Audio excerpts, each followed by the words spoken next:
Hello. Thank you for viewing this presentation of the School of Engineering Honor the Code Declaration and your Hub Advising Contract.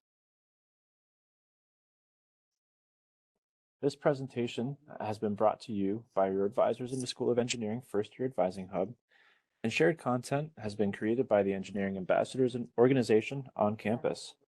We appreciate their efforts in assisting us with this mission.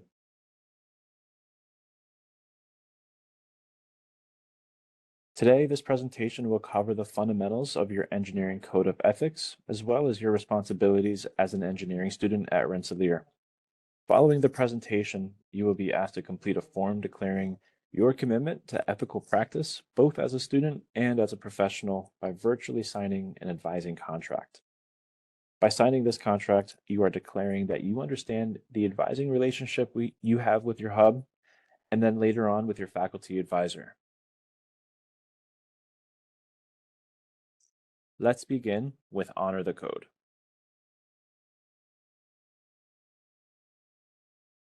So what exactly is Honor the Code?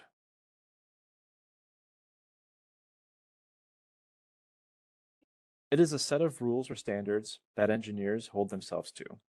Here we see the fundamental canons of the Engineering Honor Code. While it's titled Professional Engineering, these canons are crucial to keep in mind during your time as an undergraduate student.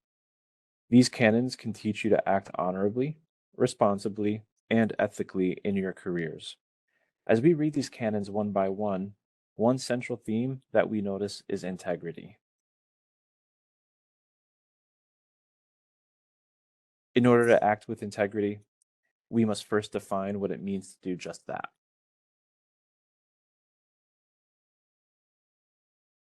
Integrity is defined as the quality of being honest and having strong moral principles. How does that translate to you as a student? Academic integrity relates to being honest in your classes, in your exams, homework, lab reports, and pretty much everything that you do. This means using teamwork to collaborate with others to achieve end goals rather than copying and using technology to assist in your work without cheating. For example, using approved back exams for studying can be very helpful, but it's never okay to copy work from others for yourself. And remember, any references you use must always be properly cited. Sometimes it's easier to approach this topic by discussing what can threaten academic integrity. Copying, cribbing, fabrication, plagiarism, substitution, all of these are listed, as well as other similar items or behaviors that can be considered academic fraud or a threat to academic integrity.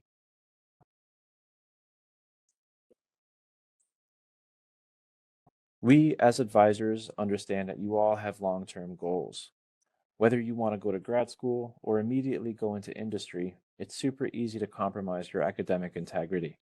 Even if you're pushed to your limit in a moment and dishonesty looks like it's the only way to complete a task, it could carry severe consequences, including suspension or expulsion.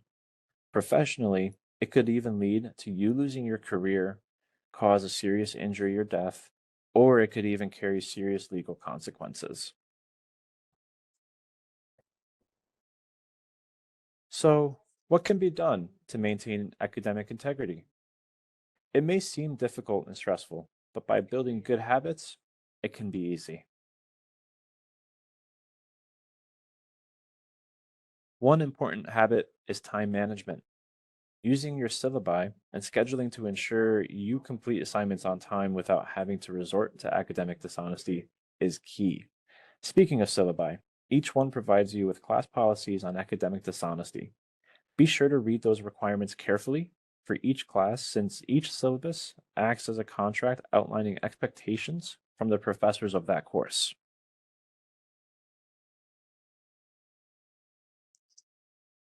Remember to be proactive and utilize many resources that RPI has to offer as well. ALAC offers drop-in tutoring for many freshman and sophomore level classes. Seek out their drop-in tutoring schedule that is posted every semester on our website. The Career Center, or the CCPD, is on the second level of the DCC and is a great place to seek career advice. The Hub is a great place to ask questions about academics and course planning.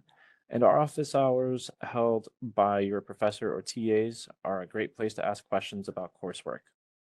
RPI has a lot of back work and back exams for many classes, especially in the APO office in the Rensselaer Student Union, that has old coursework that people can utilize for efficient study sessions. So let's take another look at our engineering canons. If you are academically dishonest, you may not have the knowledge to ensure the safety of the public. If you violate your integrity, you may miss out on future opportunities. Remember, college isn't just for learning about your major or practicing your technical skills. It's also about learning your it's also about learning about yourself and making those lasting relationships. Please follow along as I recite the engineering oath of integrity. We, Rensselaer engineering students, recognize engineering as an important and learned profession, requiring the highest standards of honesty and integrity. For engineers to have a direct and vital impact on the quality of life for all people, we must dedicate ourselves to the protection of public health, safety, and welfare. As students, we accept the responsibility to perform under a standard of professional behavior, adhering to the highest principles of ethical conduct and academic integrity, including the Professional Code of Ethics of the National Society of Professional Engineers. Now, let's discuss your role as a student and advisee within the School of Engineering.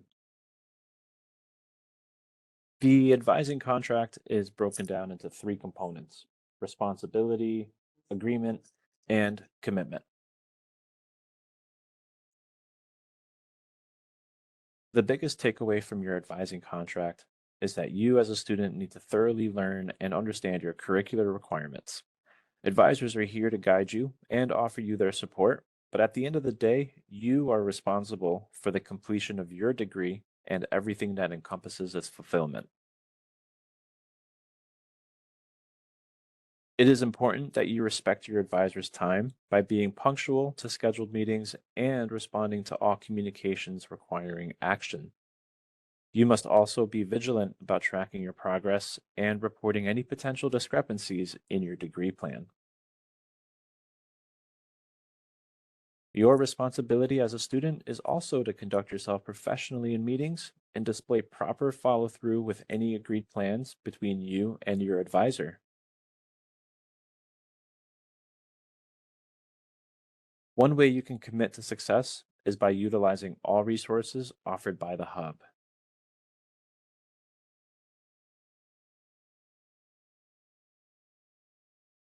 Another way to commit is to be thorough in your communications, especially to your advisors and professors. Be sure to include all information so they can better assist you, and be sure to use your RPI issued email account. Emails from personal accounts often end up in our spam filters.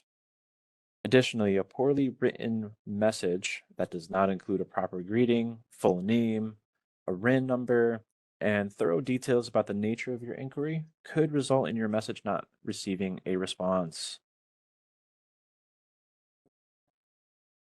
The last piece of this presentation is your commitment to the agreement.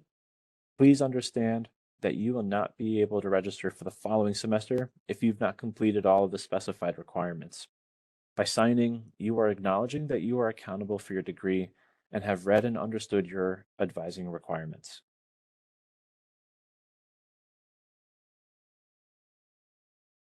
Now that we've come to the end of this presentation, please refer back to the email you accessed this video from and record your attendance by answering a few questions and then signing the advisor contract.